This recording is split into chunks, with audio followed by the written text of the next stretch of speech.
Hello everyone, আজকে আমি তোমাদের সাথে শেয়ার করব নিরামিষ আলুর দম কীভাবে আমি রান্না করি। তো এখানে আমি কড়াইয়ে তেল দিয়ে দিয়েছি, তেলটা গরম হয়ে গেছে। এরপরে আমি আলুগুলো ছাড়িয়ে কেটে তার মধ্যে দিয়ে দিলাম। তো একটু নুন দিয়ে দিয়েছিলাম, দিয়ে আলুগুলো একটু লাল লাল করে ভেজে নিয়েছি। তো ভেজে তুলে রাখলাম।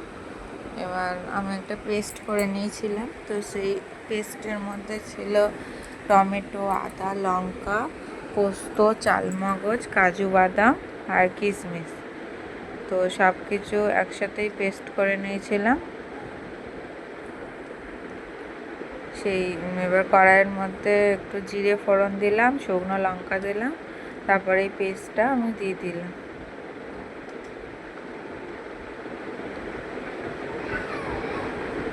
তো পেস্টটা দিয়ে একটু কষিয়ে নিচ্ছি।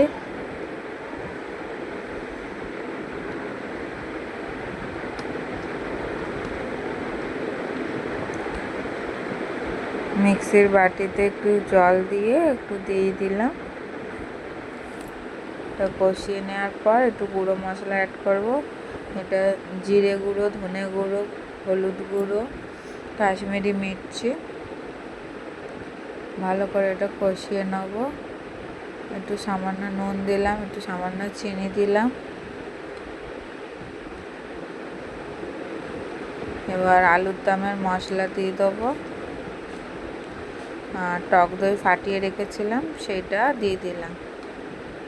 তো ভালো করে কষিয়ে নেওয়ার পরে যতক্ষণ একটু তেল ছাড়ছে একটু ভালো করে কষিয়ে নেব।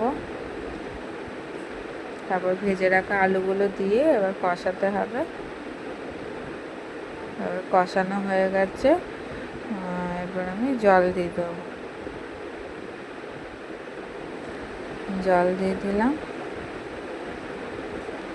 জল দিয়ে এবার একটু চাপা দিয়ে রেখে দেবো। আলুগুলো সিদ্ধ হয়ে গেছে। এবার আমি গরম মশলার গুঁড়ো দিয়ে দিলাম,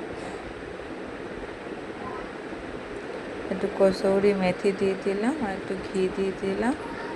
তো আজকের মতন আমার নিরামিষের আলুর দম রান্না করা রেডি।